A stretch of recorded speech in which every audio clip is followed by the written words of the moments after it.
Imagina un lienzo en blanco. Sobre ese lienzo vamos a empezar a pintar diferentes elementos que formarán parte de una composición global, un cuadro. Pues en fotografía es exactamente igual. Nuestra imagen, nuestra fotografía, es nuestro cuadro, y cada uno de los elementos que incluyamos dentro de ella formarán parte de nuestra composición. En cambio, a diferencia de la pintura en la que podemos incluir cualquier cosa que imaginemos, en fotografía de paisaje tendremos que trabajar con aquello que nos proporciona la naturaleza.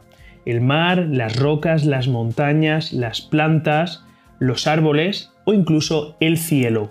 Como fotógrafos tendremos que observar nuestro entorno y elegir aquellos elementos que queremos incluir dentro de nuestra fotografía y distribuirlos dentro de ella de forma que cada uno de esos elementos tenga un motivo, una parte del mensaje global de nuestra imagen. No te voy a mentir, a veces conseguir esto no es sencillo. Por eso en fotografía de paisaje existen unas reglas de composición básicas que te pueden ayudar a conseguirlo. Es muy habitual que cuando estemos ante un paisaje enorme nos centremos única y exclusivamente en resaltar la magnificencia de ese paisaje y nos olvidemos por completo de resaltar alguno de los elementos del paisaje. Y te anticipo, ninguna cámara fotográfica va a conseguir plasmar la magnificencia de un paisaje por sí sola. Necesita un poco de ayuda, la presencia de un hito. El hito es la parte más importante de una fotografía, el elemento sobre el que se construye el resto de la composición. Puede ser cualquier cosa, puede ser una roca, puede ser una planta, un árbol, puede ser una persona, puede ser un edificio. El hito debe aportar el punto de interés a la fotografía sobre el que se construya, ahora sí, el resto de la composición de paisaje. La regla de los tercios. Una de las reglas más aplicadas en fotografía en general y en fotografía de paisaje en particular es la regla de los tercios. La regla de los tercios consiste en dividir nuestra imagen en 3 zonas horizontales y en 3 zonas verticales. Estas divisiones que se producen en nuestra imagen nos ayudarán a distribuir los diferentes elementos dentro de nuestra composición, pero estas divisiones ya nos vienen a decir que, en teoría, no deberíamos situar el hito en la parte central de la imagen. Tendremos que guiarnos por las líneas imaginarias que trazan estas divisiones. Verás que se cortan en algunos puntos. Bien, pues esos puntos son los puntos de interés de la fotografía.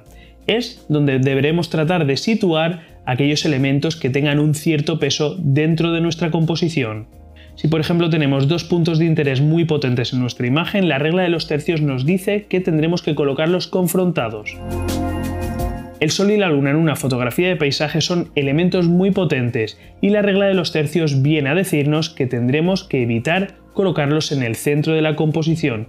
Tendremos que ubicarlos en alguno de estos 4 puntos de interés. El horizonte en una fotografía de paisaje es una línea muy marcada, una línea visible. Si lo situamos en el centro de nuestra composición puede quedarnos una fotografía desequilibrada. La ley del horizonte nos dice que deberemos situar esa línea del horizonte en el tercio superior de nuestra fotografía o en el tercio inferior.